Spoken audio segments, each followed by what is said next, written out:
The wind here is actually really picking up.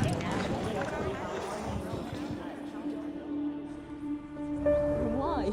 Nobody has answered for that. Imagine that is now taken away from you.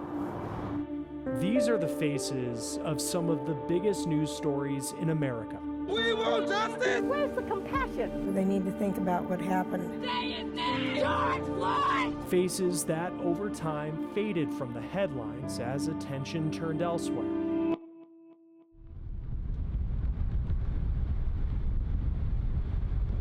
We just pulled up to a neighborhood that was one of the hardest hit. Now we're putting the spotlight back on them. Picking up the pieces and going forward. Each week, we're traveling to places home to major news stories you may remember. Everything you work for, just all gone. And introducing you to people who say it's important you get the full story. When you have an understanding with a community, people come together. We're here to support them in this crisis time. Because we often don't fully learn the impact of an event All you have is hope, because everything else is gone. until we look at it in hindsight.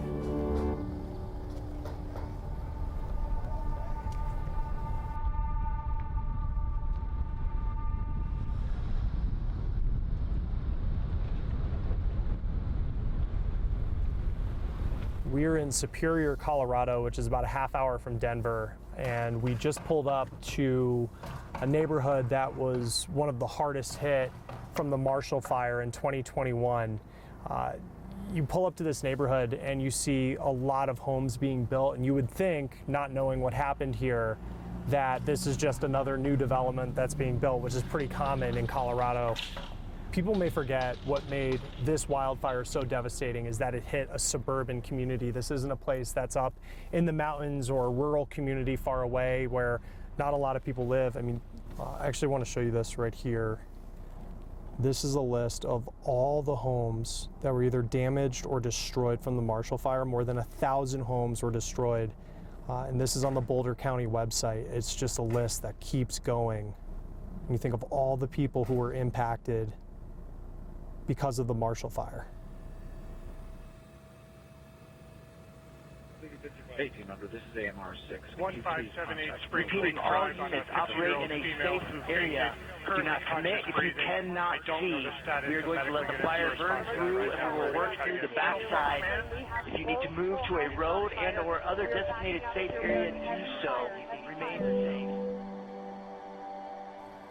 35,000 people evacuated the day of the Marshall Fire. Wind gusts were up to 115 miles per hour. More than 6,000 acres burned, nearly 1,200 homes were damaged or destroyed. 1 year later, only one family had returned. Well, I guess, Keith, first question, if it's okay. I mean, take me through, I know you were here the day of the fire. Just take me through what you experienced. Nothing but bridge. The wind was blowing 115, and all you could see was dread and smoke. When I got the dogs out and everything, I left the house unlocked. I didn't even take time to lock it. At what moment did you realize that you had to go? That it wasn't just... When you couldn't see nothing. You couldn't see anything? No. Well, I had to just take a chance on getting out on the road. You couldn't see to get out on it. I just gave it gas and went.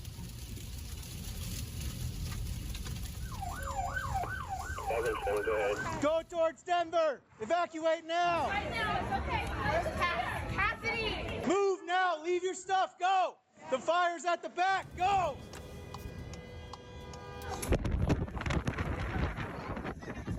Go! I'm still scared. I know, but I can't have you in here. We got flames out back. Sheriff's office, evacuate now! Gosh, help us right now. Get these people out of here as fast as we can. So you don't have a car? No. Get in. Holy I need Marshall. Go! Holy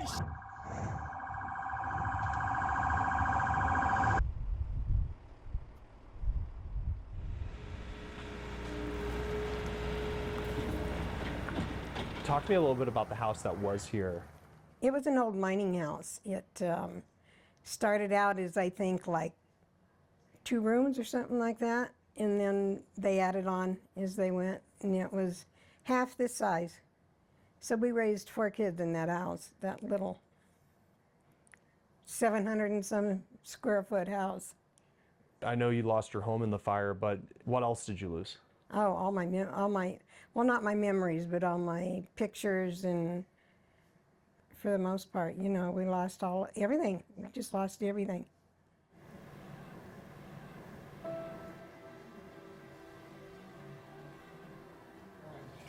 That is? That was in a garage?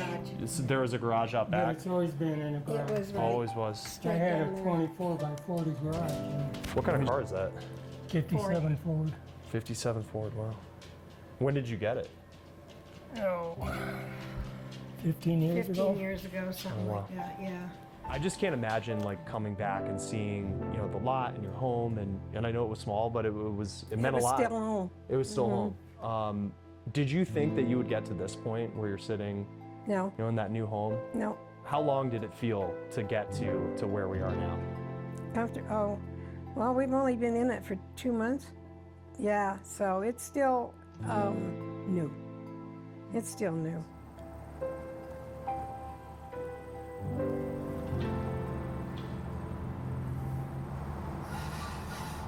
If you didn't know what happened here, you might not think twice about it because there's so much new development in this part of the country outside Denver. But every home that you see here in this neighborhood is brand new within the last 18 months because this is where the fire came through and just leveled every single structure. I hate to report on it, to be honest, given the fact that there are probably people who live in those homes who are watching right now, watching their homes you know, become victims of this devastating and catastrophic wildfire that we've seen here in Boulder County.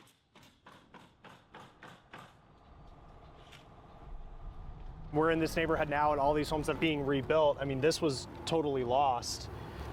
Like emotionally in that moment, I mean, are you comprehending what's going on around you? Yeah, you are, and it is emotional, and as a reporter, you know, you're sort of paid to be objective, right, and keep your emotion out of things. But at the same time, I live here. This is my community, and I'm watching it burn to the ground. And we watched as 1,000 homes burned here, you know, and then in the days following the fire, I mean, we find out that 92% of homeowners in this burn zone were underinsured. And that's also tough to report on because essentially what that means is they don't have enough insurance to rebuild at today's costs. Unfortunately, as a result of that, people have had to leave this community. They simply can't afford to rebuild here. And then some want to leave, you know, they don't want to be a part of this. It's too painful for them. There's 1, 2, 3 families. One moved to Arkansas and their land is up for sale. The other 2 don't have their land up for sale yet. The one said he's not moving out and he's not going to rebuild, but he's going to hang on to his lot.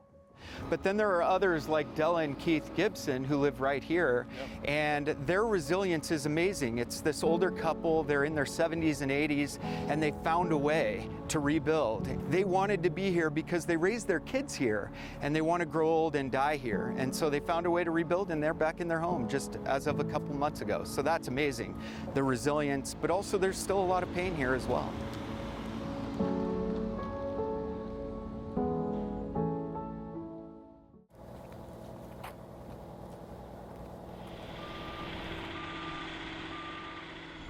So the Marshall Fire started about 4 or 5 miles that way, and it's just the wind that day, it was so strong, picked those flames up and carried them all the way down through this field. You actually see right here, this is a post that was here before the fire, still standing today, and here's some of the scorch marks you can see on the side of it. This is from the Marshall Fire, the flames continuing on, and then hitting these neighborhoods you see behind us, and that's where all this construction is happening right now. Every time we drive up and down the area, it's just, I want to be there, I want to live there, I want to be home.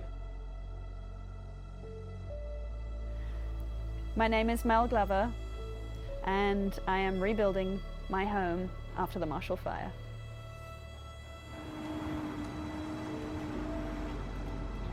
.4631 and 2207. 4631 and 2207. Respond to Mohawk Circle.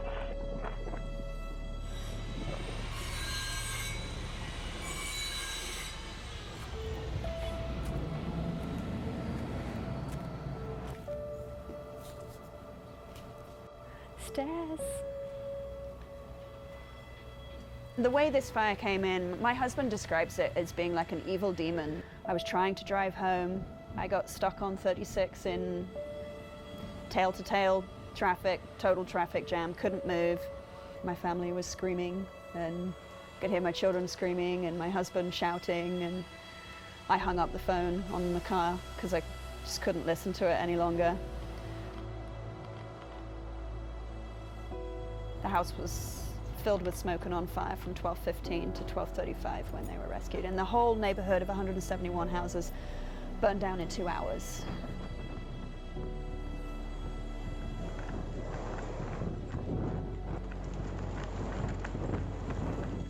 Neighbors were rescuing each other and everyone was rescuing themselves, and there were babies in diapers and people with no shoes and barely any clothes on that were running from the fire from this neighborhood. Anything else I can do to help? Knock on the tone, helping people load cars? Anything else? I'm going to be knocking on your neighbor's doors, and we'll find someone to give you a ride out of here. You can give them a ride somewhere if you wanted to. I can't ask. Hi, I don't suppose you have room in your car to help one of your neighbors out? Oh, if she can come in, yeah. Help? Okay, thank you. Oh, it's slow. This is the one that gets me emotional. The people in this area, they held us up. They supported us, they clothed us, they fed us, they homed us.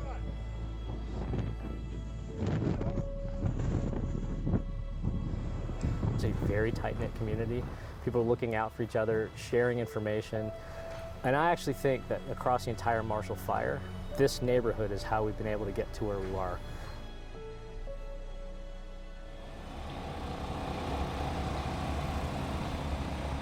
They got builders, really focused on this neighborhood. We didn't realize is how important that was, since we thought they would just do this. The builders were already busy. We needed them to really lean in, and Sagamore helped do that, because Sagamore said, hey, these are the specs. We want you to bid this out. We had like 4 or 5 builders come in and do that, and that got them going. Because quite honestly, I don't think if we had kicked them hard enough, that they would have seen this as a priority we needed it to be. Neil Shaw was a trustee for the town of Superior at the time of the Marshall Fire. He's now the mayor pro tem. He's helping oversee the rebuilding process in several neighborhoods, including Sagamore and Old Town Superior, 2 areas completely lost in the fire. I think some people might look at all the building and seeing the progress you've made and would say that the impact of the fire, that's kind of in the rear view. Is that how you see it? No, not at all. I think we lost about 400 homes. Only about 250 are in some stage of being rebuilt. The other 150, we don't know what they're thinking. 80% of homeowners said they had plans to rebuild in a survey from January 2023. The ones who didn't said cost and time were the biggest issues. What are the biggest challenges Superior is facing right now? It's going to be affordability. These homes are relatively inexpensive, within Boulder County. There's one over there listed about $1.2 million. Before that, it would probably have been $600K. Oh, so it costs more now? Quite a bit more. I think people feel that the fire was a once in a lifetime event, and if it wasn't, they're building back hardier, so that if there is another fire, the likelihood of surviving it may be higher.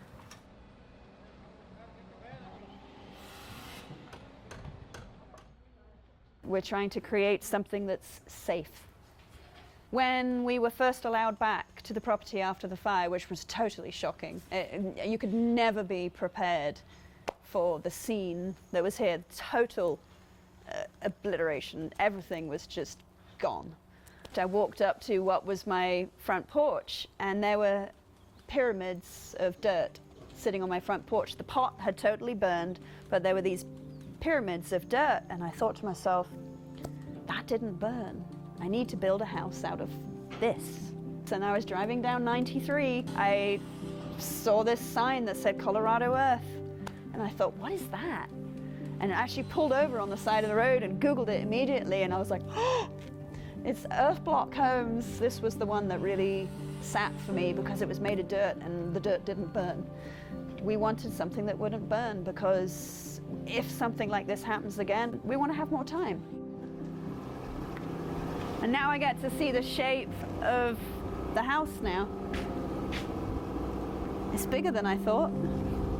I'll admit that this house is definitely a trauma reaction of what's happened to my family in the fire, but I think it's the positive thing that's come out of the fire for us is to experience building a house like this. It's incredible.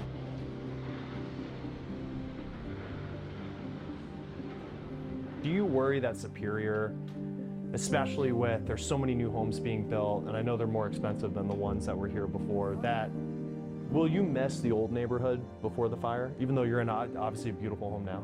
I will, but I won't because the neighbors moved back too. It's all our original neighbors, so we're lucky there that we've got the original neighbors for the most part. But I don't like looking out my window and seeing $2 million homes. They just don't seem like they belong here.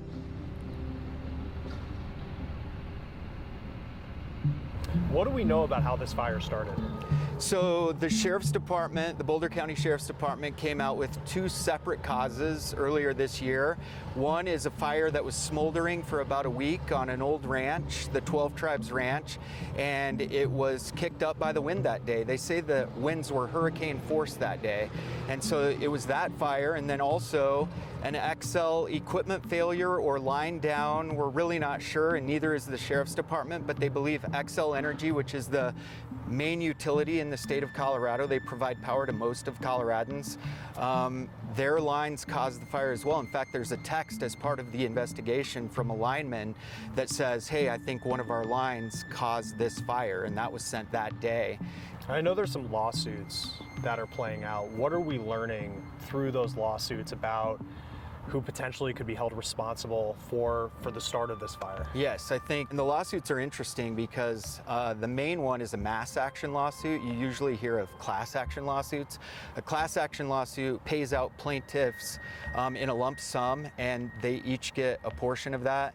A mass action lawsuit considers each plaintiff's damages, and then they're paid out individually based on what the courts assess their damages to be.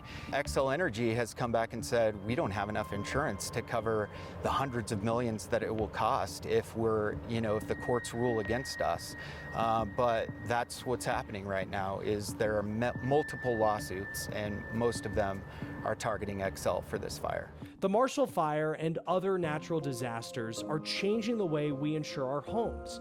Major companies have stopped covering homes in places like Colorado, Louisiana, California, and Florida, sometimes due to the threat of fire, other times due to threats like flooding or high wind.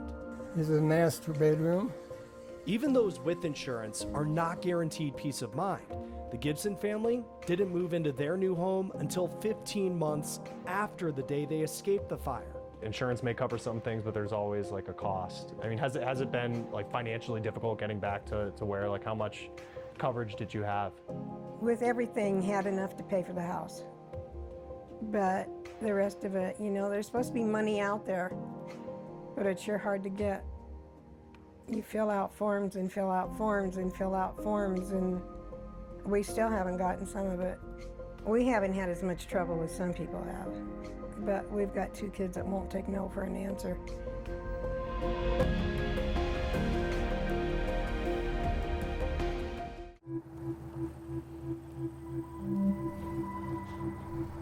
Okay, Oh, I'm supposed to? well, you've got the mic. Well, here, who do what? No, go ahead. And you can guess who got this one. This is spare room, laundry room. The entryway, tiny bathroom, tiny laundry room. We went from victims to survivors, and now we're like rebuilders. Yeah. And we're going to do a mosaic of the broken pieces of pottery on the windowsill right here, which I'm really excited about doing, and make something beautiful out of something that was broken. There's quite a few lessons learned. Having different priorities in life, of putting value on different things now. How often do you think about that day?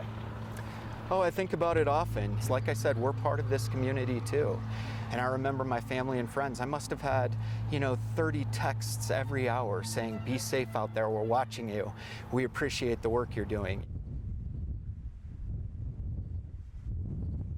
I feel a tremendous amount of grief for all those who have lost their homes tonight, and I hope they have a safe place to stay tonight, and we just hope that they heeded the warning.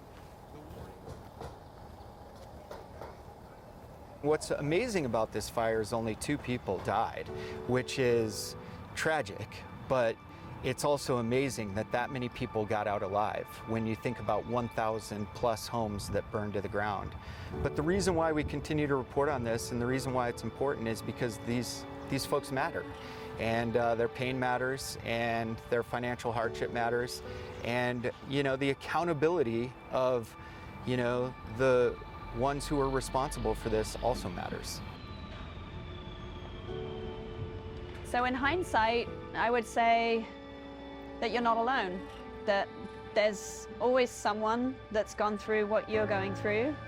There's always some kind of support that you can receive, and that you can change things and you can do things to help yourself and to move forwards. How are you? Doing good. How are you? Good. I was just telling these guys like you're one of my favorites. You are one of mine too. Oh man, I'm so glad you guys are doing good.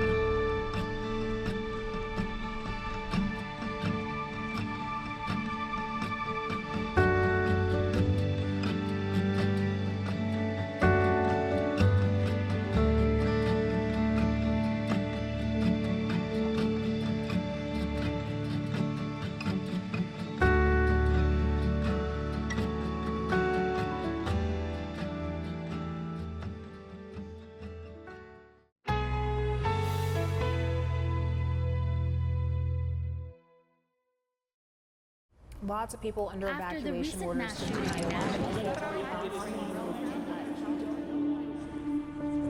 Why? Nobody has an answer for that. Imagine that is now taken away from you. These are the faces of some of the biggest news stories in America. We want justice! Where's the compassion? So they need to think about what happened. Say his name! George Floyd! Faces that over time faded from the headlines as attention turned elsewhere. Now we're putting the spotlight back on them. Picking up the pieces and going forward. Each week, we're traveling to places home to major news stories you may remember. Everything you work for, just all gone. And introducing you to people who say it's important you get the full story. When you have an understanding with a community, people come together. We're here to support them in this crisis time. Because we often don't fully learn the impact of an event. It hurts that people don't realize survivors exist. Until we look at it in hindsight.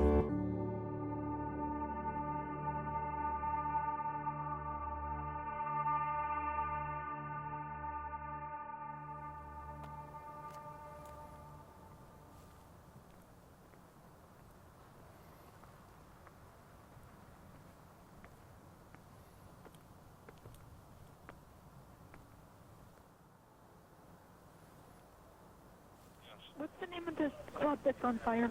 It's called The Station. The Station? Yep, The Station. It's a concert venue on Queeset Avenue. How many people are we talking about? Probably, I don't know, a lot, like 300, 400 people. 300, 400 people? Something like that. We are fully engulfed building. We have people on fire inside. Fire apparatus is out, Steve. Multiple people trapped. We just dragged them out one by one. We have all units responding. We need more rescues. Advise them that we have a mass casualty incident here. They're going to have to institute some kind of a plan to get down here.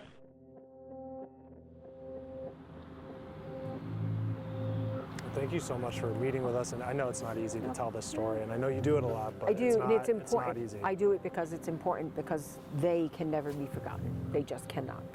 They are 100 people who lost their lives here. A fire at a rock show by the 80s hair metal band Great White. A fire caused by unlicensed pyro and fueled by flammable foam on the walls. The overcrowded Station nightclub became an inferno in 90 seconds. Exits were blocked by people trying to escape, preventing many others from making it to safety. No one showed up that night thinking something was going to happen, but it does.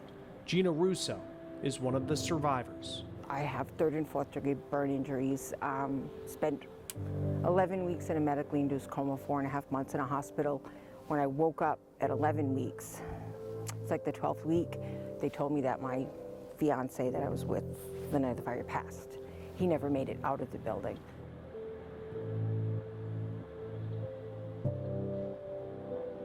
I think it was worse than the injuries. Like, I was like, okay, well, whatever, I'll deal with the injuries, but that to me was the worst thing in the world. I didn't get to say goodbye, and he was such a strong man.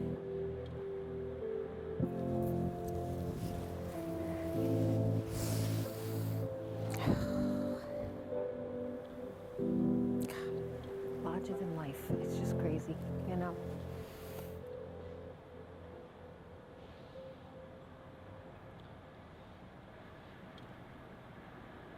I can still see it.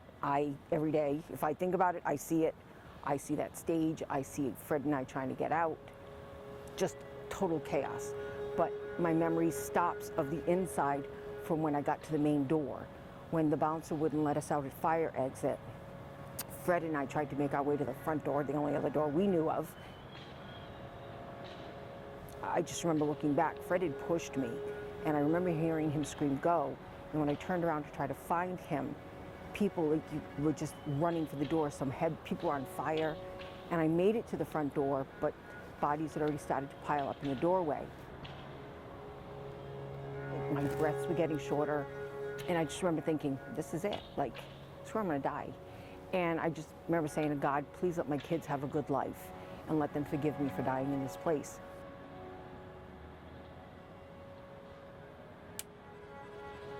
The doctors and the nurses, they worked really hard to save my life. At times they didn't think it was going to be saved, but they were optimistic and they kept going, and I'm very fortunate.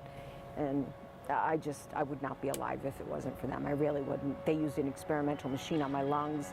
As bad as my burns were, the lungs were even worse and organs were shutting down, and this experimental machine saved my life.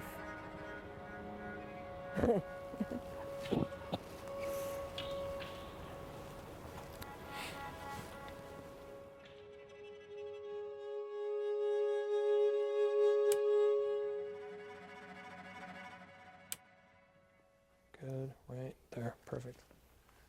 Does it look good to you? Great.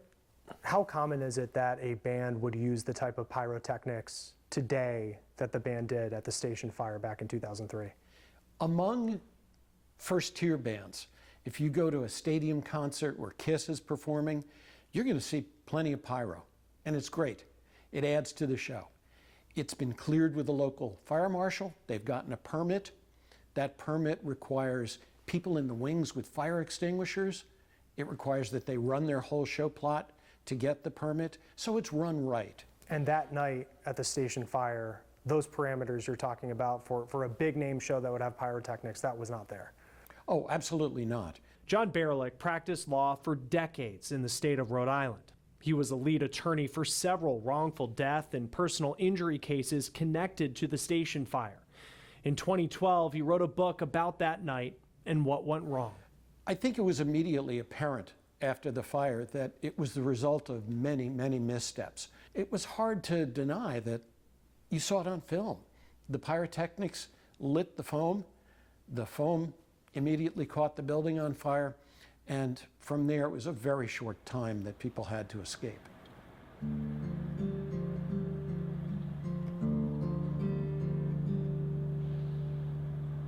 It's never been definitively proven whether Great White and lead singer Jack Russell had permission from club owners Michael and Jeffrey Derderian for the pyro they used on stage that night. However, it is clear from grand jury documents that tour manager Dan Beakley, who rigged the pyro display using a wooden board and broom clips, never got permission from local or state fire marshals. There's so many why? Everybody says he said, she said. That's what I think hurts the most, is that no one really will ever say we just screwed up, like, and that's all they have to say. You don't want to take full blame for it, that's cool, but say you screwed up. Jack Russell never faced criminal charges. His band settled with victims for $1 million. The Derderian brothers both pleaded no contest to 100 counts of involuntary manslaughter. Michael spent 27 months in prison. Jeffrey received community service. I don't think any legalistic explanation of why sentences were the length they were or why people were not indicted can ever give comfort to grieving families. And I don't think it did here. One person did plead guilty to manslaughter charges for their role in the fire. Dan Beakley, the tour manager who rigged the pyro. He was paroled after 16 months in prison. Before his sentencing, Beakley handwrote letters to the families of all 100 people who lost their lives. Dan Beakley, the road manager, was perhaps the most sympathetic figure among the defendants. He immediately took responsibility for the tragedy, even though it wasn't his decision to use illegal pyrotechnics. He was just the man who physically hooked them up. But Dan Beakley graciously and responsibly wrote to every family, took responsibility, and quietly served his sentence. I will never forget that night, and I will never forget the people that were hurt by it. I'm so sorry. Be seated.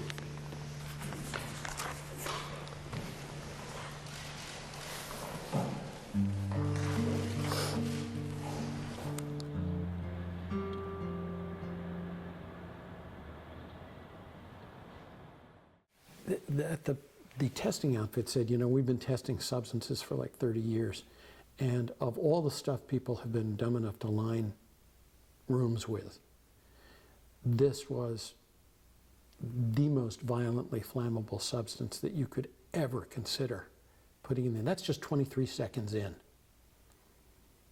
And it was threatening to overwhelm the hood and the equipment. There, that's a normal sheetrock 10 by 10 room lined with the polyethylene and the polyurethane foam. I show this to people who say, oh, I would have gotten out of there. And it's only 45 seconds. And yeah, it's very sobering.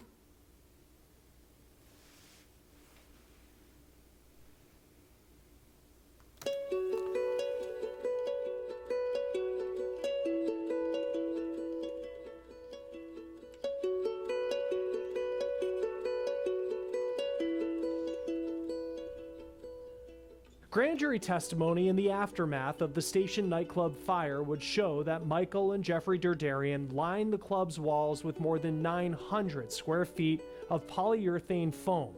It was meant for soundproofing. It was also flammable.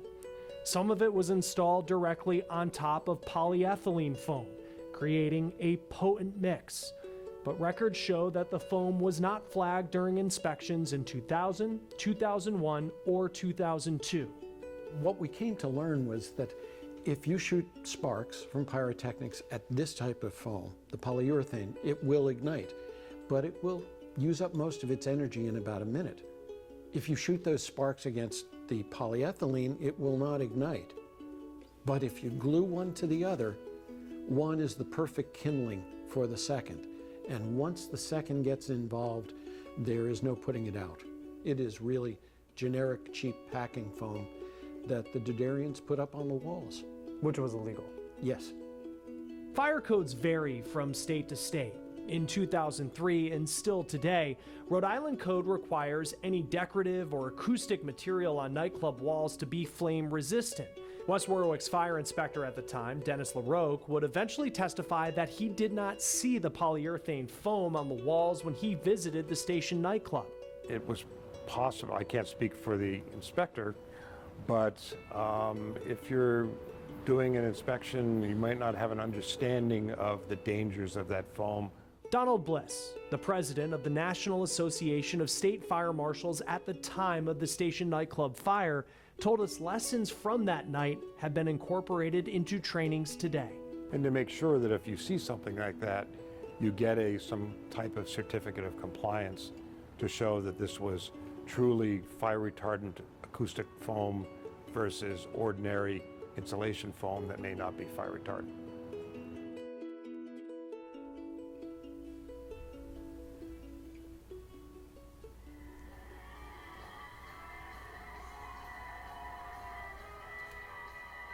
You can see the fire starting on the foam there. Cameraman says, something wrong, I'm going to get out of Dodge. Band does not know what's going on.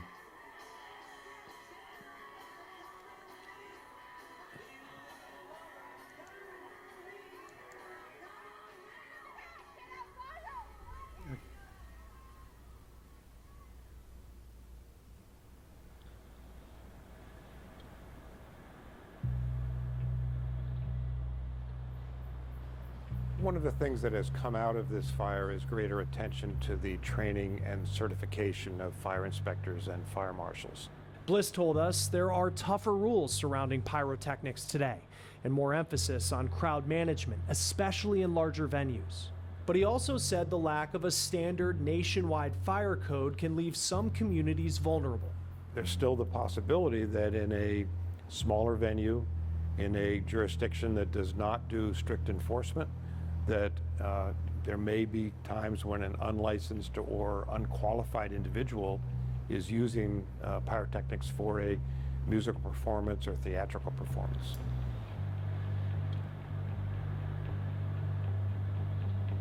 What were some of the laws that changed because of what happened here? Sure. So really the biggest one in Rhode Island, and maybe other states have it, it was called the grandfather clause.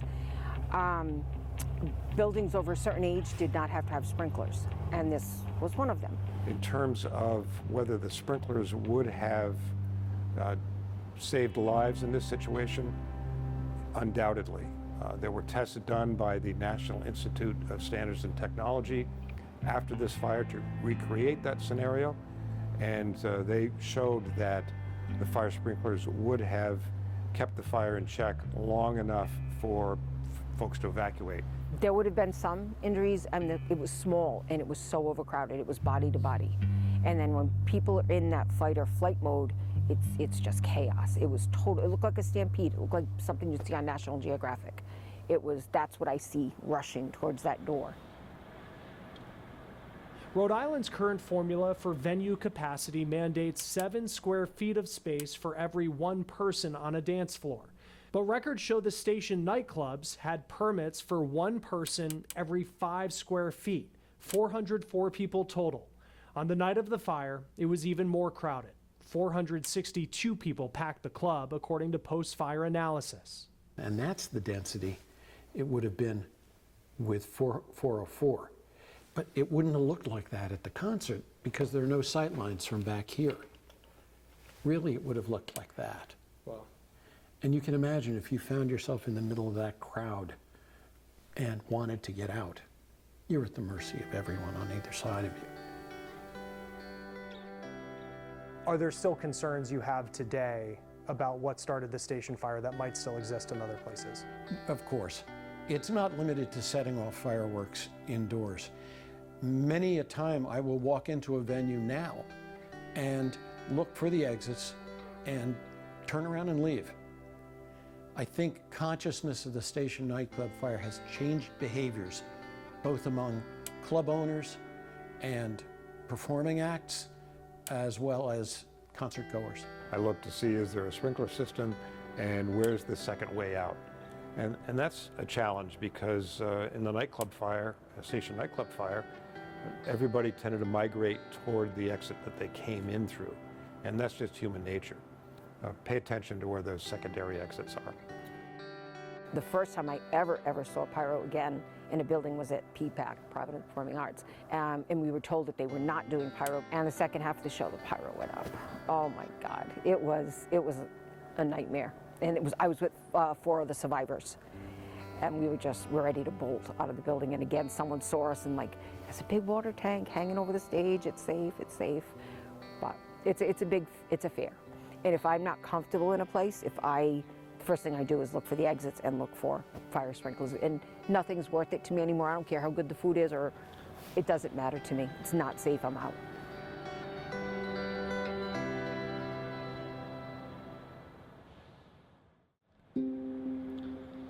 Have you ever visited? Like, have you? I'm trying to remember when I was, because I remember when it happened. I would have been probably in. Young. When you take it in, what do you see when you come here? I see music. So our monuments are speaker boxes, shaped like speaker boxes. But when you come through this gate, it's actually a guitar.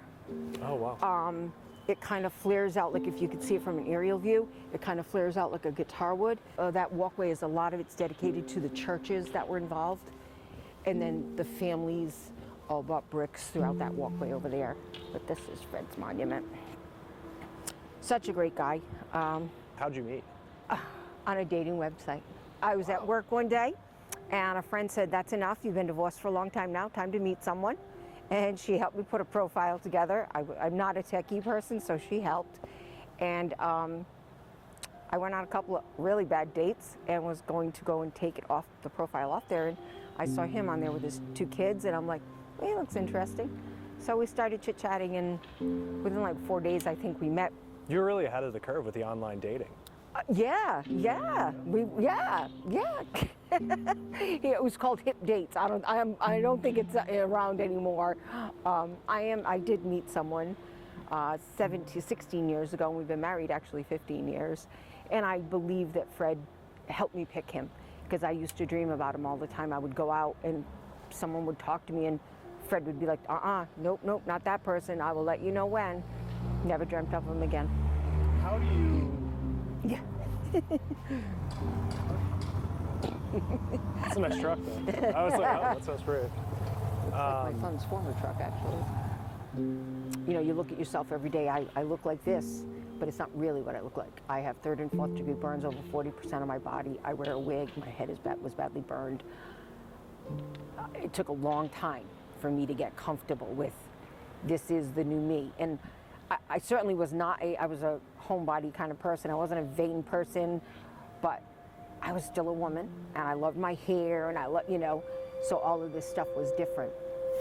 It took a long time. And still some days it's hard, but then I have to say to myself, I survived. I mean, injuries aside, my life is blessed. I will take my injuries. I'm still here. I got to watch my children grow up. I'm a grandmother. Who gets that? These 100 didn't get that. So I have to live well. When you come here, I mean, to know what happened here and what you experienced here, how do you navigate the emotions of being in this place? I find, so before it became this, I don't know if you've ever looked up any pictures, it was tragic looking. These 100 crosses, they were made out of pieces of the building. It was just tragic looking. And it made me sick to come. Sick. I did, but it would make me sick emotionally knowing that this is where Fred died, and it was hard. And then when we slowly started to see this come to life, and when it was done, you could feel the peace. You could literally feel it. And people that come to visit now that have no connection, come if they're having a bad day just to sit here and just get themselves together like they feel it. It's just a very strange thing that happened. It transferred from this tragic to this really peaceful place.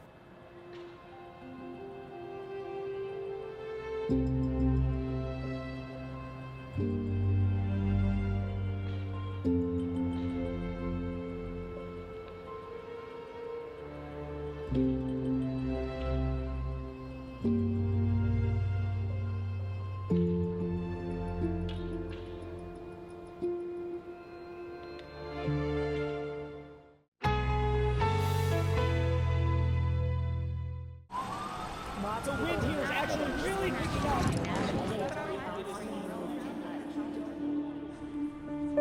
Why? Nobody has answered for that. Imagine that is now taken away from you. These are the faces of some of the biggest news stories in America. We want justice! Where's the compassion? They need to think about what happened. George Floyd! Faces that over time faded from the headlines as attention turned elsewhere. Now we're putting the spotlight back on them. We have actually reclaimed power and what it means to be sick.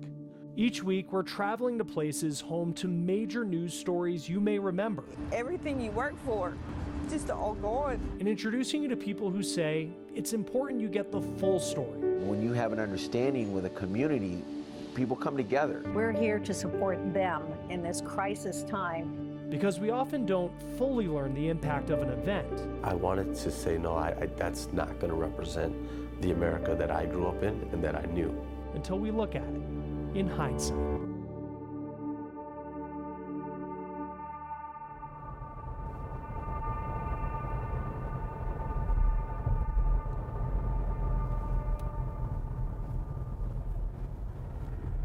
We're on our way to the Sikh Temple of Wisconsin in the community of Oak Creek, which is just south of Milwaukee. If it sounds familiar, it's because in 2012, a shooter opened fire on this place of worship. 6 people lost their lives on August 5th, 2012. In 2020, a 7th person died from complications related to being shot in the attack. It was an attack fueled by hate and extremism.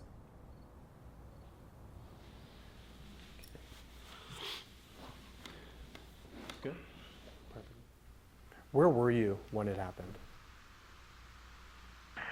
Squad, I'm taking report of an altercation, Sikh Temple, 7512 South Howell.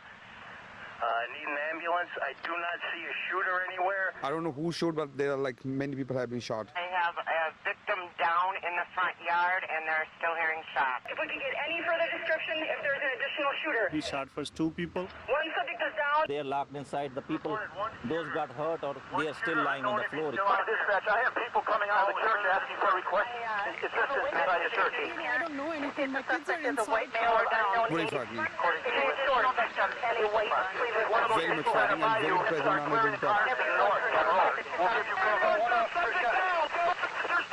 A couple of my friends' moms, fathers are inside there right now, and I'm not sure what's wrong with them and if they're okay. We're bringing all the wounded out from one area for ambulance pickup. I wish there was more I could do.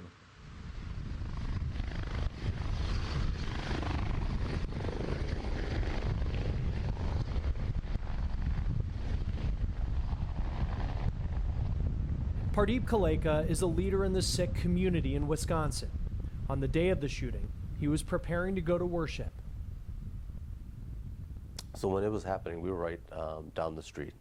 That morning, my daughter, she's kind of a lollygagger anyways, and so she takes time getting ready, or she's a perfectionist. As we start to leave the house, she tells me, she's like, "Dad, I forgot my notebook." By this time, we're down the street and on the way here already. Thankfully, we turned back around. By the time that we found out about it, I remember getting out of the car and asking the police officer, well, what's going on? Why can't we go down the street? And that's when he told me and notified me that there's been a shooting at the Sikh Temple, and the scene wasn't secure. And at that time, my heart sunk because I knew both my mother and father were both here.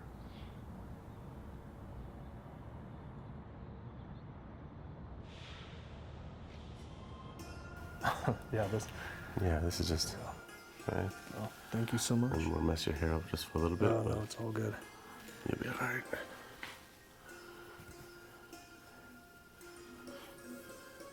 And can you explain a little bit just the importance behind taking shoes off and then wearing a head covering? Sure. Yeah, just inside temples, most people in the world, every Gurdwara, people take off their shoes and cover their heads for reverence. And then, lots of places in India, you take off your shoes and you actually wash your feet. And then you would go in and, to kind of keep the sanctuary and the cleanliness of the place. Oh. Yeah.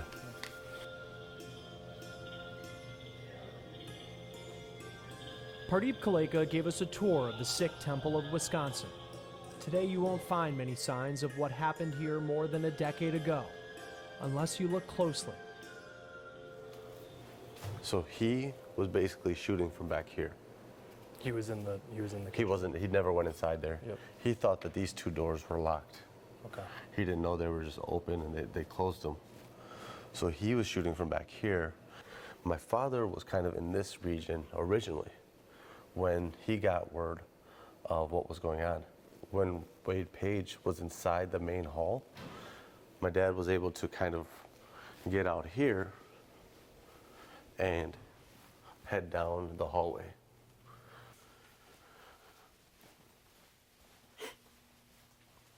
And so it was just my father left in here with the other priest in the bathroom. And so this is where he was shot 5 times from point blank range. If it's okay to ask, I mean, yeah. How long did it take for you to be able to even step into this room? You know, for me, I was able to step into this room about a week and a half afterwards. My mom survived. My dad did not. And I remember the first time walking back into the Gurdwara and people running up to me and saying, "Hey, Pardeep," and like almost in a congratulatory manner. "Hey, Pardeep, hey, Pardeep, we cleaned up the carpets. The blood that was soaked in the carpets is all gone. The bullet holes, we've drywalled over them and this and that. We've essentially cleaned it up." My inward feelings were, why did you clean it up? Do you think we can just move on like that?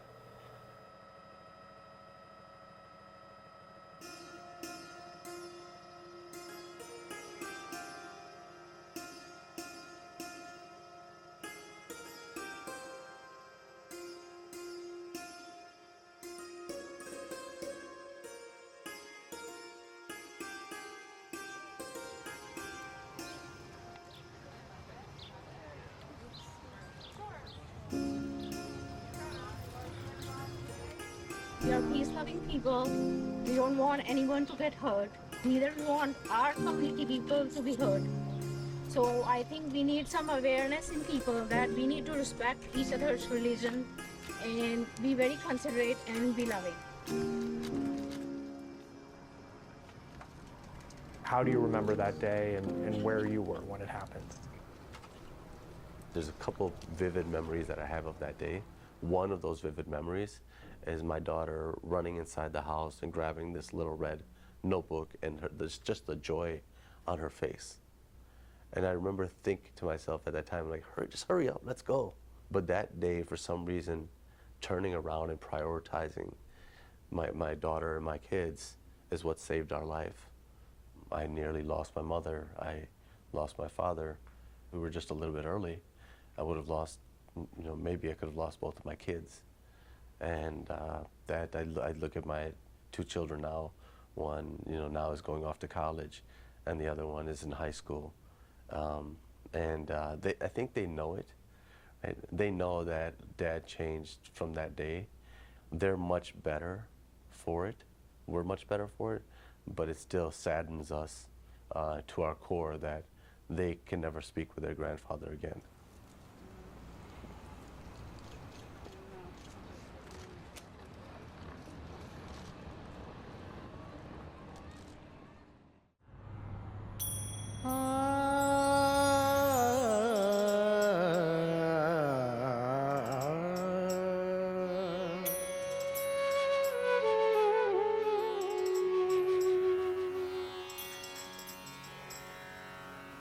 There's a few women who were just kind of late in getting over there, and he must have thought that was an exit because it looks like it goes out, but they were actually sitting ducks in there.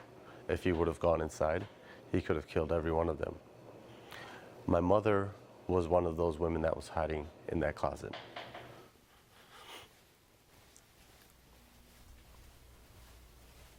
And I think that Wade Page, if you look here, as that's all kind of happening, he saw Lieutenant Murphy responding, the police officer.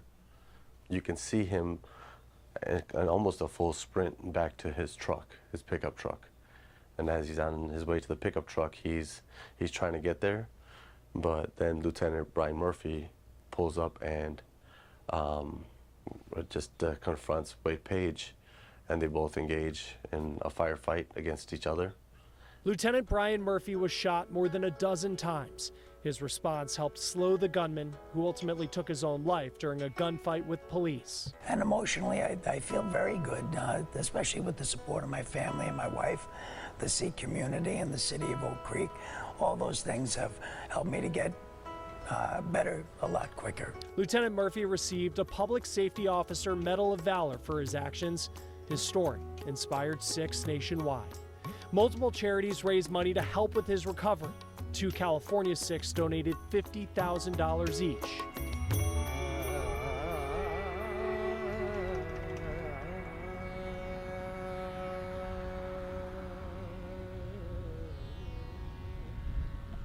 That Sunday was a day that was like beautiful. Typically a great August day, sunshine. And I came home and I was actually sitting in a chair in my family room and my phone started lighting up.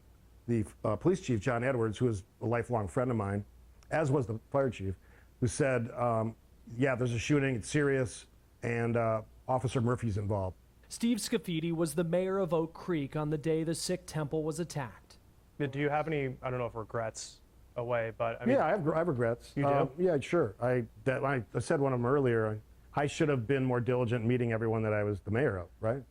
They had been here for a while, the Sikh temple of Wisconsin. They had been here for a while. Good neighbors, but I didn't know them. Even in the midst of that day, they were already worried about how we were doing. They asked me how I was doing. I just showed up. You had just undergone a mass shooting. They were asking how we were doing. The compassion in the Sikh faith is unmatched. Now, more than a decade later, after that day, what sticks out to you? The people is what stuck out to me. Tom Durian is a longtime reporter and anchor at Scripps News Milwaukee. He responded to the temple to cover the story. They wanted us to understand their religion. You know, this is in 2012. It's closer to 9/11 than we are today. I was in the middle of just doing a live broadcast, and one of my colleagues kind of pushed a woman in who was dressed in the Sikh attire. And she was telling me, I remember that morning, I feel like this is a case of mistaken identity. Not that that excuses it, but that they thought we were somebody else. From 2011 to 2022, domestic extremism was linked to 26 mass killing incidents. Of those, 10 were linked to white supremacy, including the shooting in Oak Creek.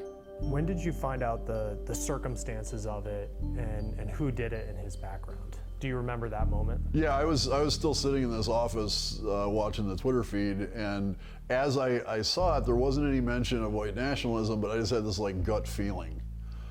I had a gut feeling that I had something to do with this.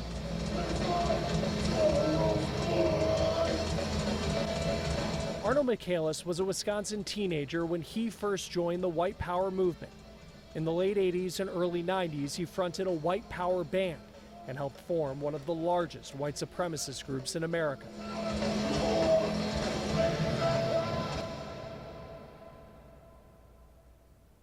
He had left that life behind by the time of the shooting in 2012, but when he saw the news reports, he felt compelled to speak. I live in Milwaukee, and this is in my backyard, but also because there was a time in my life when I practiced the hate and violence that was the raw material behind this shooting.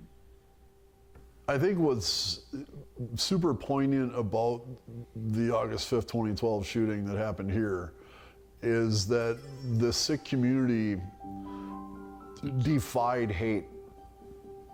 They defied hate on that day by refusing to reflect it.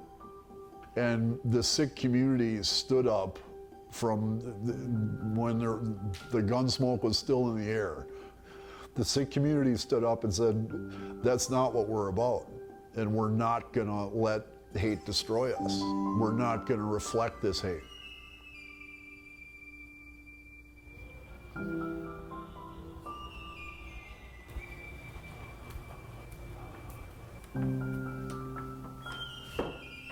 Hey, what's up, brother? What's up, can we go? Hey. Good, man. That may have helped, actually. You look good, man. No, it's laying weird. I drove here with the windows down, of course, and all right. That hair, that sounds good. We do that for each other. You know, when Arno and I first met, I reached out to him via email, and then we spoke on the phone, and then we decided to meet in person. Was that a difficult meeting? Oh, like yeah. knowing his background and what you had been through? Yeah, it was very difficult. It was a very difficult meeting, and you know, I think part of me wanted to get answers. Part of me wanted to figure out why the shooter did what they did. Like, I didn't know what to say, I didn't know how to respond, but I did know that it was my obligation to be there to serve not just Pardeep, but his family and the Sikh community as best I could. And so when we took that step towards one another and just really talk about our lives and our daughters and our fathers and our growing up, you know, in America, it gave me kind of the answers for what I needed to kind of go forward. Pardeep invited Arno to speak at the Sikh Temple of Wisconsin. Eventually, they would work together as part of Parents for Peace, helping young people break free from extremism. You know, Pardeep will get face-to-face on Zoom with some really hostile, broken, mean, angry kid who's getting into white nationalism.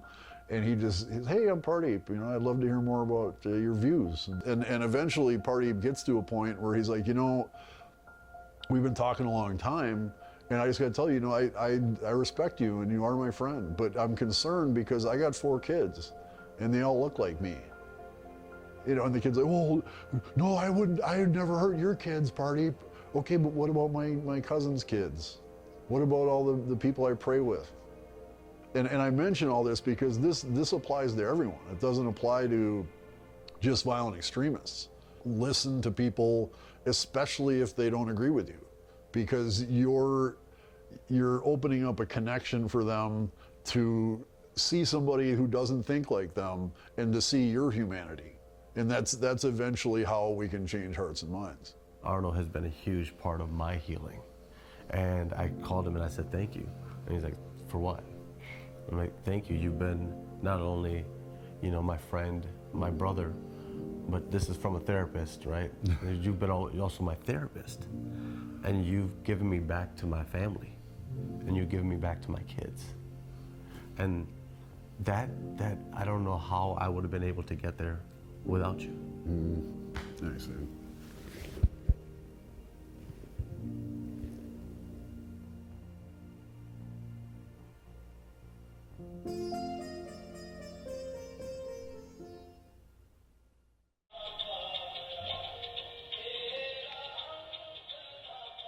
And so now, you know, 11 years later, I have not seen many people reference in manifestos Wade Page and what he's done.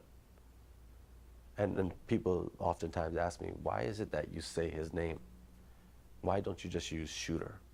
I was going to ask that myself, because it's even saying it, I feel wrong even saying it in a place like this, but you use it pretty common in conversation.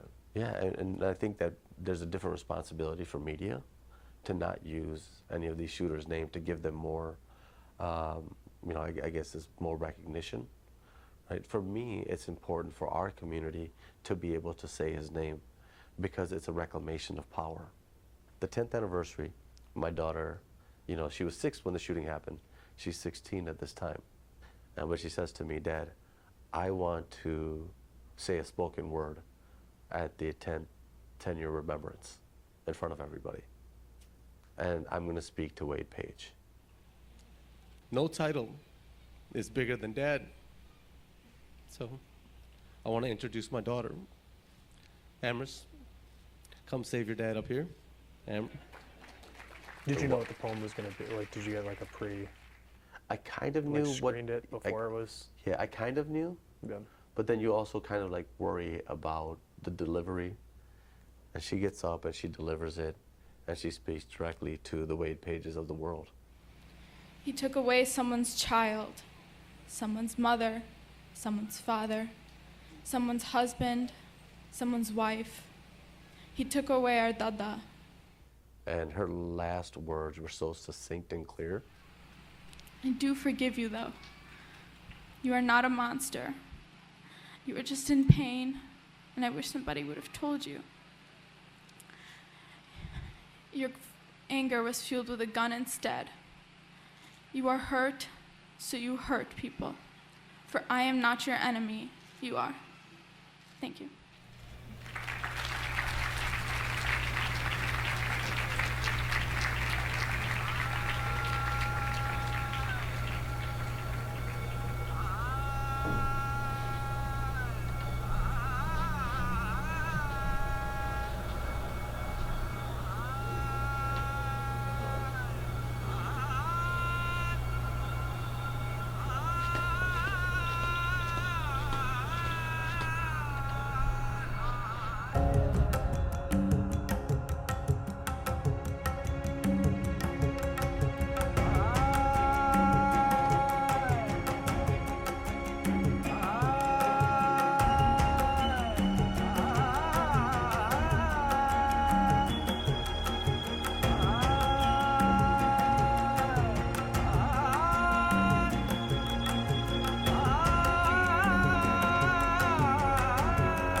Lots of people under After the evacuation recent orders. mass shooting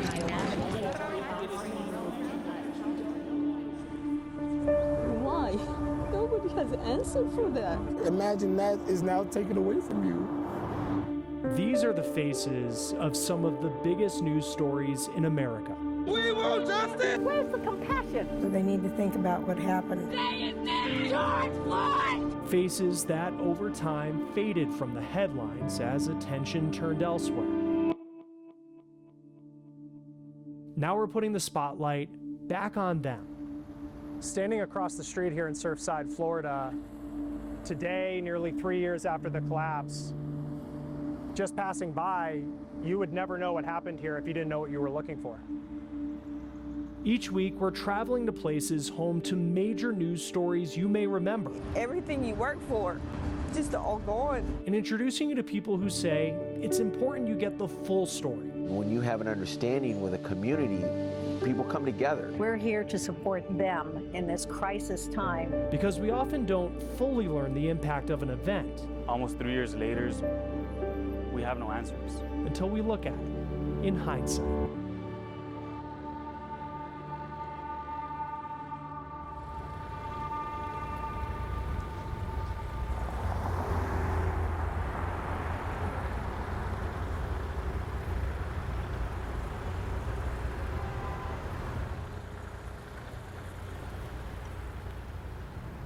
I remember being here in the days after the building collapsed, this entire area filled with first responders.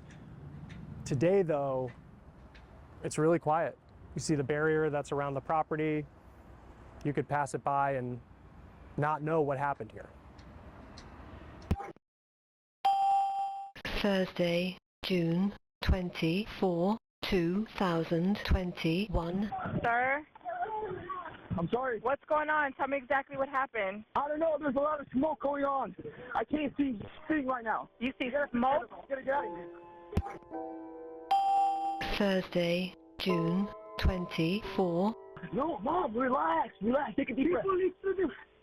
Relax, baby. Oh, my God. We're here. We're safe, Mom. We got us.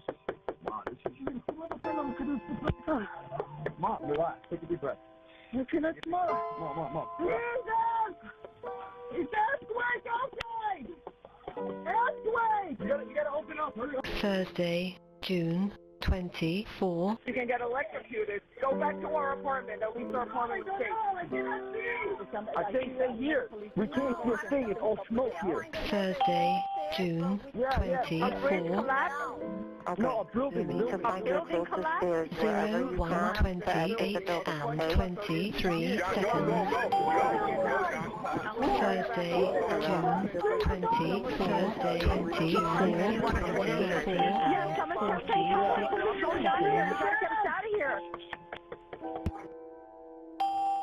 Let me know. I'll stay on the phone with you until I know that you're out.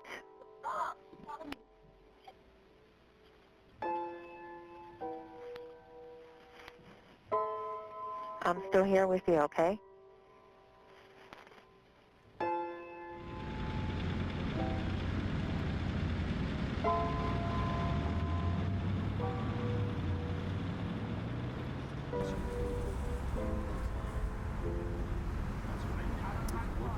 Here's the sign honoring the lives that were lost in the building collapse. And one thing, it's overwhelming, honestly, is the age numbers that you see. Some people elderly, this person 80 years old, 21 years old, even as young as 5 years old. Really speaks to how this tragedy impacted so many people. It's hard to think of. She was everything to me. It was my only older sister, and he became a brother to me as well. Martin Langesfeld's sister Nicole and brother-in-law Louis Sadovnik were among the 98 lives lost in the collapse of Champlain Towers South. The couple met while studying at the University of Florida. They'd been married 6 months when the building collapsed.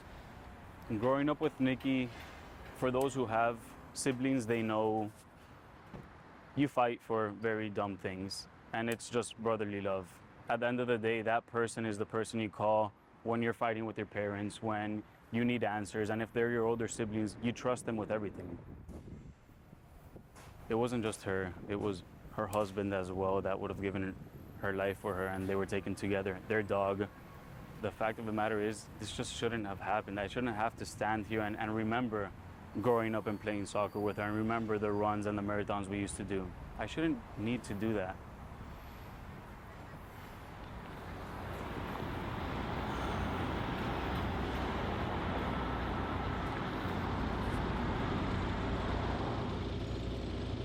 We do not know how full the building was when this horrendous collapse happened in the pre-dawn hours, and one cannot even begin to imagine the horror of people as this collapse occurred in the deep of night.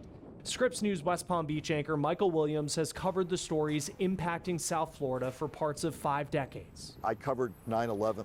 I was up there within 48 hours of 9/11. And it was one of the images I can never shake of loved ones walking around with pictures of their loved ones in New York City. And I remember seeing something similar here, people walking around, holding on to hope. Maybe there's more survivors. Maybe somebody in that rubble surviving. And as days kept going on and you knew that wasn't going to be possible, it was just a heart-wrenching scene day after day after day. My grandmother was found 6 days later. She was the 12th person found on day number 6. Hilda Noriega was the oldest victim at 92 years old. Her grandson, Michael, called her the matriarch and heart and soul of their family. How long did your grandmother live in the building? 20 years. Do you remember, I mean, I'm sure you visited her often. I guess, what was it like inside of there? What was her home like?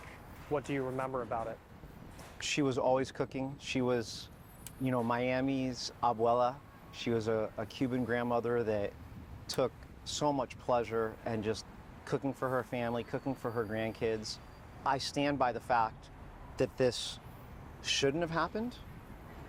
It should never happen again. And there was 98 lives that were lost that could have easily been prevented. Nearly 3 years after the collapse, the federal report from the National Institute of Standards and Technology is still being written. It may come out in 2024. It may not be until 2025. The land where the building once stood has been sold. Developers are planning new condos at the same time as families and town officials are planning a permanent memorial. It's hard because everyone's life goes on when bad things happen, and when you're put in a situation like this, or when something happens to your family members, you realize your life, it's going to go on, but that pain is going to stay with you. And it's as if that night a piece of you was ripped off. But almost 3 years later, we don't have any answers. Why did a building collapse in the middle of the night in one of the most prestigious cities? Who were the inspectors? How did this happen? Is there oversight? There's no oversight in condo boards. I do think that people really are anxious to find out.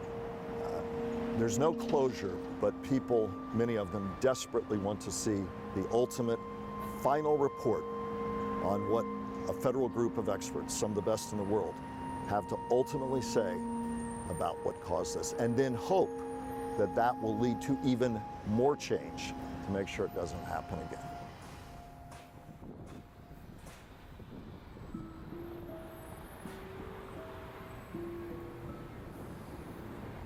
There's so many people who will watch this who have dealt with grief in some form. How have you navigated the grief of losing your grandmother? It's been like a wrestling match where you feel like you're losing most of the time. See, from my grandmother's perspective, I was born in a time that her daughter passed away 6 months after I was born. So I symbolized new life in a time of death for her. And she used to tell me all the time, and I never appreciated it because I never understood it, but she would always say, "You saved my life. You saved my life." And I'm thinking to myself, I was a baby pooping my pants like every other baby. How did I save your life? And I came to realize in her death, now that she's gone, that she saved my life. I totally see what she means, but it's because she had shown me such an unconditional, overwhelming love that I can't, the best way to honor her life is to pour that out onto others.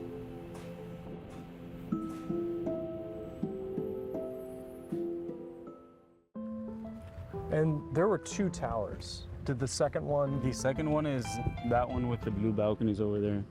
Oh, so they weren't Not right this next one, to each other. The third one. And that's exactly what the building. The other one. Oh, even beyond that. Oh, that one. It looks exact. They were exactly the same. They're twin That's towers. exactly the same. There's 3 of them. So this one wasn't remodeled yet. And that's what I was going people to still live in this building and built exactly the same way? By the same people.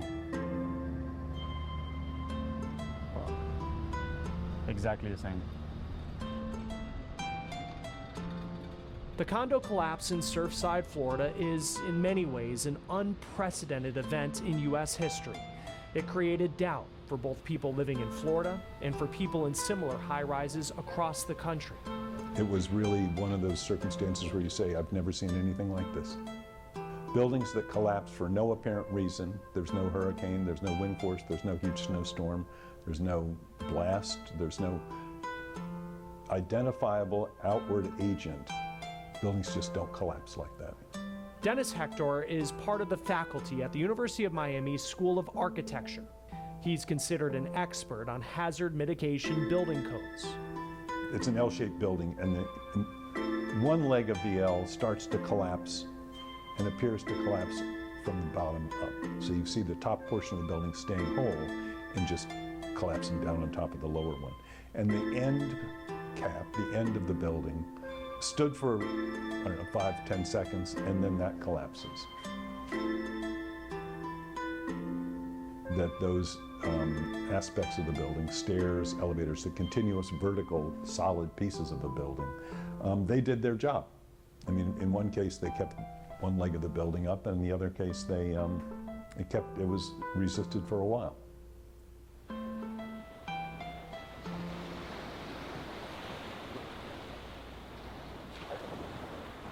The federal investigation is focusing on several issues with the pool deck, which is believed to be the first part of the building to collapse. The main issue goes back to the way the deck was designed. This graphic shows every support column. The areas highlighted in red were severely deficient. This is 1979, 1980, when this was, a less well-developed architectural and engineering arrangement. Today, in many places, building codes are stricter. But a key theme of the federal investigation is whether a similar design mistake would be caught today. Recent building collapses in Iowa and the Bronx, New York were both blamed in part on poor oversight. Here is NIST's Jim Harris in June of 2023. I do think a serious review of the status of quality assurance on design will be a subject of our recommendations, but it's early to say exactly how that's going to be formulated. And fair enough, but that was a sense of my question, that was on your radar. Oh, it's absolutely on the radar. Lots of mistakes were found. The state of Florida has already taken action, passing new laws that require more frequent inspections of aging high-rises. New laws also force residents to put money into reserves to cover the cost of repairs, something that wasn't done at Champlain Towers South. As far as I know, you cover politics a lot in the state. What were the politics surrounding these new laws? The politics at first, when what is now law was moving through the legislative session, at first it met resistance, and some arguing it went too far, others arguing it didn't go far enough. This is a debate that's still wide open. We're looking back in hindsight, but everybody's wondering, do we have enough foresight right now, politically and otherwise, to be doing what we need to do? But then there's another context, and that is there something about the inherent to the sea, to the coastal environment? Should we be more cognizant and vigilant about saltwater corrosion of reinforced concrete? NIST investigators found corroded steel at the site of the collapse. They're studying how much of an impact it had, while other researchers look at ways to stop corrosion from happening in similar buildings. At Florida International University, Dr. Atorud Azizinanami, or Dr. Z, is studying a different option for older buildings. So if I have a, let's say, column in a building that is made of this right here, I can spray this on top of this, okay? I can spray it, and it's just like a sealing off, basically. Seal the system, and once you seal it, because nothing goes through it, then nothing's gonna go through it, so you won't have any corrosion problems, basically.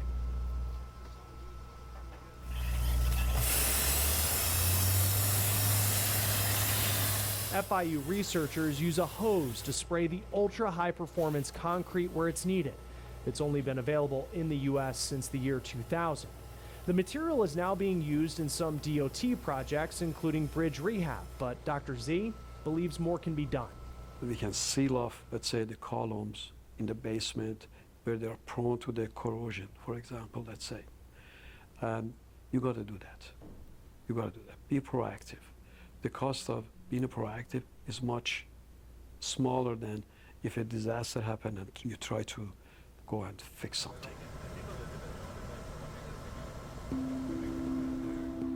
I think, Chris, as you well know, there's always part of our human psyche that says it's awful. The community wrapped the survivors in their arms and the memories of those who died here. But there's also that part, for everything they said, won't happen here. It can't happen here. And we tend to, perhaps so we can get by every day, tuck it away in our psyche. So I'd be remiss if I didn't tell you, I think there's always an element of that. Well, that happened, but what are the odds that it'll happen here? And so we all go about and live in high rises up and down the Florida coastline and around the nation, and perhaps put it in the back of our mind. But for those most directly affected and for the good of the safety of all of us, it's a story that needs to stay front of mind. Does it always? Those who argue that we haven't learned all the lessons from here would say we haven't done enough yet to make sure this stays front and center moving forward.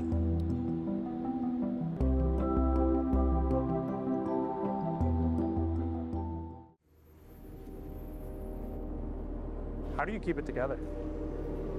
I don't know. Honestly, I have no idea. I look back now at 2 years ago and I'm just like, how the hell did I do that?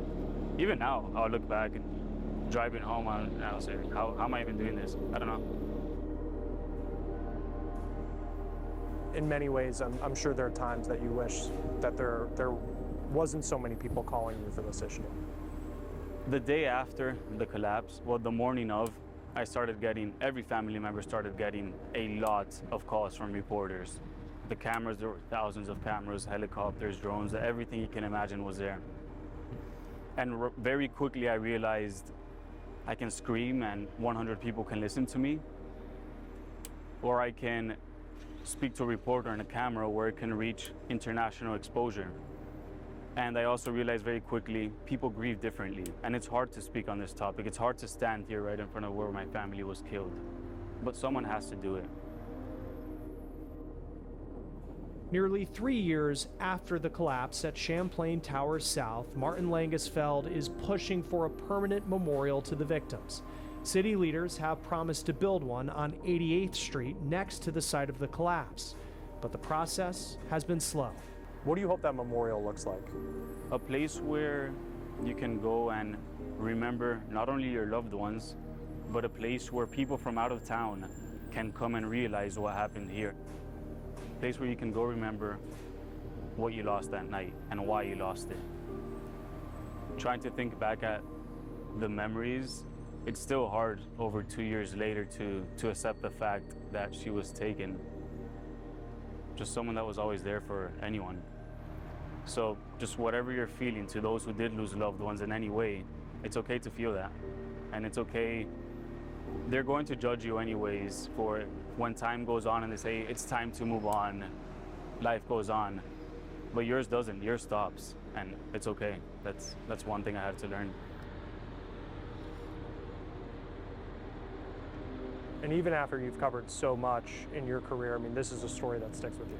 It does. It's, I don't know a reporter out here who at some point or another didn't shed a tear or more than a tear. And when you come back, whenever you see this, 98 souls lost their lives, how can you not be touched? We're all human beings. We have our jobs. For you and me, it's as journalists, but it's gut-wrenching and it always will be. For me, personally, a memorial is not going to bring back my grandmother. But bringing the way that she lived into the lives of those around me, whether it's through personal relationships or through my book or through this interview, what I really want to be built in people is hope through other people. You know, when this collapse happened, I'll be honest with you, I haven't seen unity in a community like this since 9/11. Because every single politician that came here, every single family member, visitor, church, synagogue, you name it, all the nonprofit organizations, everybody was focused on finding a solution to a problem that didn't have a solution. So I will never stop talking.